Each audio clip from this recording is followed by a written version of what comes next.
প্রতিদিন গীতাপাঠ শুনলে মন শান্ত হয়, জীবনে সঠিক পথ দেখাতে সাহায্য করে। দুঃখ, ভয়, রাগ দূর হয়, আত্মবিশ্বাস বৃদ্ধি পায়। কর্ম ও ভক্তির মাধ্যমে হৃদয়ের শক্তি, ঘরে শান্তি ও জীবনে আলো নিয়ে আসে। তাই প্রতিদিন আমাদের চ্যানেল থেকে 2টি শ্লোক সহ একটি পাঠ শুনুন। यावत् सञ्जायते किञ्चित् सोत्वं स्थावरो जङ्गमं क्षेत्रक्षेत्रज्ञसंयोगात् তদ্বিদ্ধি ভরতর্ষভ। হে ভরত শ্রেষ্ঠ অর্জুন, স্থাবর ও জঙ্গম সহ সমস্ত জীব সত্তা জন্মগ্রহণ করে। তাদের সকলের উৎপত্তি ক্ষেত্র ও ক্ষেত্রজ্ঞের সংযোগ থেকেই হয়, এ কথা জেনে রাখো।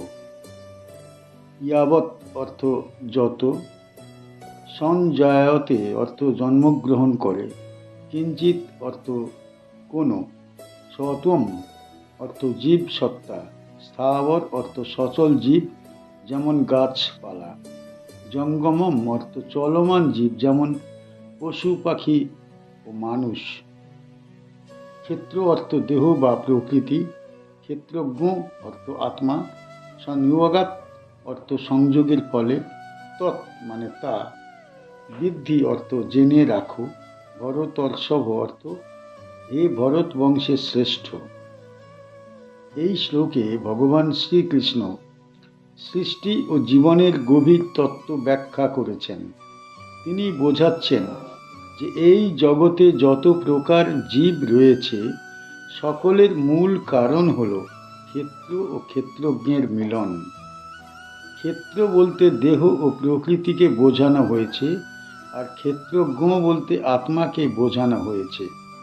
আত্মা নিজে নিরাকার ও চিরন্তন, কিন্তু প্রকৃতির সঙ্গে যুক্ত হলে দেহ ধারণ করে জীব রূপে প্রকাশ পায়। স্থাবর ও জঙ্গম শব্দের মাধ্যমে ভগবান সমস্ত সৃষ্টিকে অন্তর্ভুক্ত করেছেন। গাছ, লতা, পর্বত থেকে শুরু করে পশু পাখি ও মানুষ সবাই এই নিয়মের অধীন। এই সংযোগই সংসারের মূল কারণ। আত্মা যখন প্রকৃতির গুণের সঙ্গে যুক্ত হয় তখন কর্মফল অনুযায়ী বিভিন্ন দেহ লাভ করে। এই শ্লোক আমাদের মনে করিয়ে দেয় যে জন্ম ও মৃত্যু কোনো আকস্মিক ঘটনা নয়, বরং আত্মা ও প্রকৃতির সংযোগের ফল।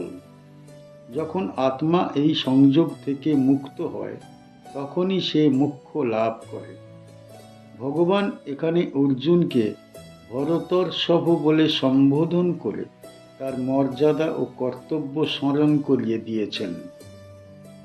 এই তত্ত্ব বোঝার মাধ্যমে মানুষ দেহাভিমান ত্যাগ করে আত্মচিন্তায় মনোনিবেশ করতে পারে। এখানে শ্রীকৃষ্ণ ক্ষেত্র ও ক্ষেত্রজ্ঞের তত্ত্ব ব্যাখ্যা করে জীবের জন্মের রহস্য প্রকাশ করেছেন। পূর্ববর্তী শ্লোকগুলিতে আত্মজ্ঞান ও মুক্তির পথ বর্ণনা করবার পর এই শ্লোকে তিনি জীব সৃষ্টির মূল কারণ ব্যাখ্যা করেছেন। কি শিখতে পারি এই শ্লোক থেকে? এই শ্লোক থেকে আমরা শিখি যে আমরা কেবল দেহ নই, আমরা চিরন্তন আত্মা। আমরা বুঝতে পারি যে জন্ম ও মৃত্যু আত্মা ও প্রকৃতির সংযোগের ফল। এই শ্লোক আমাদের শেখায় দেহের প্রতি অতিরিক্ত আসক্তি ত্যাগ করতে হবে। আমরা আরও শিখি যে আত্মজ্ঞান লাভের মাধ্যমে সংসার বন্ধন থেকে মুক্ত হওয়াই জীবনের প্রধান লক্ষ্য। সমম সর্বেষু ভূতেষু তিষ্ঠন্তম পরমেশ্বরম বিনশ্যৎসু অবিনশ্যন্তম ইয়ঃ পশ্যতি স পশ্যতি। যে ব্যক্তি সমস্ত জীবের মধ্যে সমভাবে অবস্থানকারী পরমেশ্বরকে দেখে এবং নশ্বর দেহের মধ্যে অবিনশ্বর আত্মাকে উপলব্ধি করে, সেই ব্যক্তি প্রকৃতভাবে দেখে।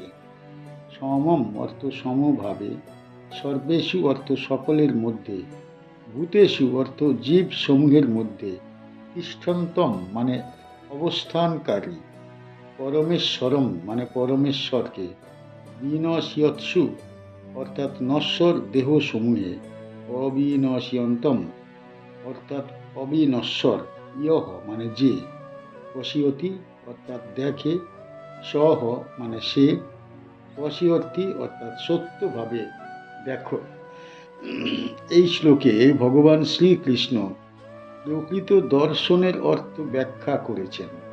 তিনি বোঝাচ্ছেন যে কেবল বাহ্যিক চোখে দেখা প্রকৃত দেখা নয়, বরং আত্মচক্ষু দিয়ে পরম সত্যকে উপলব্ধি করাই প্রকৃত দর্শন। সাধারণ মানুষ বাহ্যিক রূপ, বর্ণ, জাতি, ধন সম্পদ ও ক্ষমতার ভিত্তিতে মানুষকে বিচার করে, কিন্তু জ্ঞানী ব্যক্তি সকল জীবের মধ্যে একই পরমাত্মার উপস্থিতি উপলব্ধি করে। সমম সর্বেষু ভূতেষু কথাটির দ্বারা ভগবান বোঝাচ্ছেন যে পরমেশ্বর কাউকে বড় বা ছোট করেন না, তিনি সকলের হৃদয়ে সমানভাবে অবস্থান করেন। বিনশিয়ৎসু অবিনশিয়ন্তম, এই অংশটি অত্যন্ত গভীর তত্ত্ব বহন করে। দেহ নশ্বর, একদিন ধ্বংস হয়, কিন্তু আত্মা চিরন্তন, অবিনশ্বর ও অপরিবর্তনীয়। যে ব্যক্তি এই সত্য উপলব্ধি করে, সে দেহের সীমা অতিক্রম করে আত্মিক দৃষ্টিতে জগৎকে দেখতে শেখে। এমন ব্যক্তির মধ্যে বিদ্বেষ, অহংকার ও হিংসা থাকে না, সে সকলকে নিজের মতোই আত্মা রূপে দেখে। এই শ্লোক আমাদের শেখায় যে সমদৃষ্টি ও করুণা আত্মজ্ঞানীর প্রধান লক্ষণ। এখানে শ্রীকৃষ্ণ আত্মজ্ঞানীর লক্ষণ ব্যাখ্যা করছেন। পূর্ববর্তী শ্লোকগুলিতে তিনি সৃষ্টি, আত্মা ও প্রকৃতির সম্পর্ক বলেছেন। এই শ্লোকে তিনি সমদর্শনের গুরুত্ব তুলে ধরেছেন। কি শিখতে পারি এই শ্লোক থেকে? এই শ্লোক থেকে আমরা শিখি যে সকল জীবকে সমানভাবে সম্মান করতে হয়। আমরা বুঝতে পারি যে দেহ নশ্বর, কিন্তু আত্মা চিরন্তন। এই শ্লোক আমাদের শেখায় হিংসা, ঘৃণা ও বিভেদ ত্যাগ করতে হবে। আমরা আরও শিখি যে পরমাত্মাকে সর্বত্র উপলব্ধি করাই প্রকৃত জ্ঞান ও সত্য দর্শন। আমাদের চ্যানেলের গীতা পাঠ কেমন হয়েছে, ব্যাখ্যা কেমন হয়েছে, আপনার কেমন লেগেছে কমেন্ট বক্সে অবশ্যই জানাবেন, এবং প্রতিনিয়ত গীতা পাঠ শোনার জন্য চ্যানেলটা অবশ্যই সাবস্ক্রাইব করে রাখুন। দেখা হচ্ছে পরে।